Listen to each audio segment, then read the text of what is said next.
Hello to all my first grade and kindergarten students at Belmont and Canonsburg Elementary.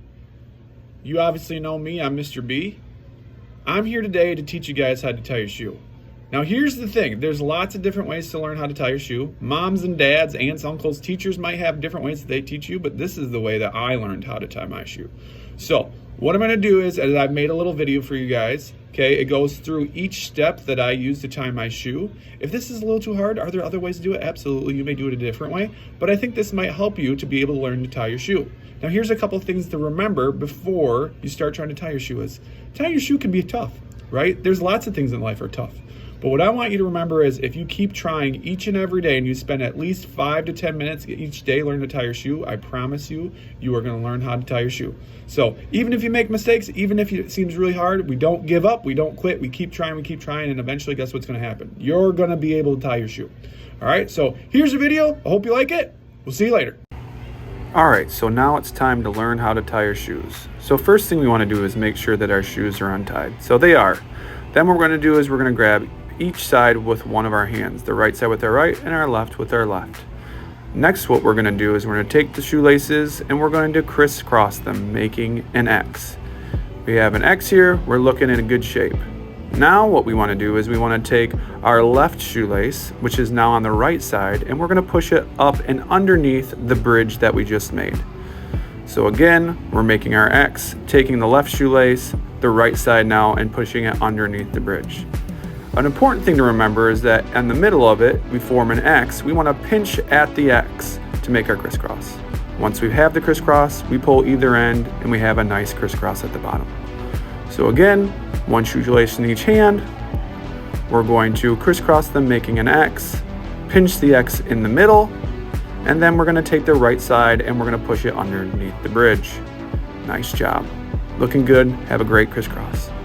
Now what we need to do is we need to make loops with the two strings ends that we have. So what we'll do is we'll take our right shoelace and we want to make sure that we pinch it. We're going to grab the excess with our pinky and our ring finger on our right side. Then that leaves our pointer and thumb to be able to be our pinchers. We're going to take our pinchers over to our left shoelace, pinch at the top, and make our loop. Now if you notice, my fingers are very close to that crisscross at the very bottom. We don't want our loop to be up at the top where my fingers are now. We want to make sure our fingers are nice and tight and close to the crisscross that we've made. Okay, so again, we're going to take our pinky and our ring finger, grab the end of our right shoelace, have our pinchers ready, grab at the top of the loop, make our loop close to the bottom of our crisscross or close to our shoe. Take the right side, we're going to loop it over and around our loop. Now if you notice, if I push it against my two fingers, there's a little loop that I've just made. I want to push the end of my right side through that loop. So again, we go up and over top of the loop. We're going to push our end with our pointer finger through the loop we've made, and now we've tied our shoe. So I will do this a couple more times. I will do it a little bit faster, and I will demonstrate what it should look like once again. So I'm going to untie my shoe. I grab each shoelace with my hand. I make my X. I'm going to pinch the X in the middle, go under the bridge with the right side of my shoelace. Okay, make my loop, take my right side, go over top of the loop, and then I'm going to push it back through in front of the left side shoelace.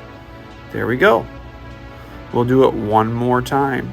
So again, I untie my shoe. I have my two shoelaces, crisscross, pinch in the middle, make my crisscross, make my loop, fingers close to the bottom, loop around, and pull. There you have it. Hopefully now you are able to tie your shoe effectively. Nice job. Great job. Now this might take you a couple tries, all right? So if you don't get it the first, second day, if it takes you more than a week, that is absolutely fine. The main thing is that you're just consistent and you're trying over and over again. Okay, it's okay to make mistakes. That's a great way to learn. A lot of times when you make your mistakes, it's one of the most effective ways to learn how to do something. You make a mistake, you correct that mistake, and then we keep pushing forward, right? Trying to do better and better and better. So this is the plan though. If you're able to come into school and demonstrate to Mr. B that you can tie your shoe, you will be rewarded with a little prize. All right, so kindergarten through first grade, you come to school, you demonstrate to Mr. B that you can tie your shoe to him, and you'll get a prize. Congratulations, hopefully you know how to tie your shoe now. You're awesome. Keep it up. We'll see you later.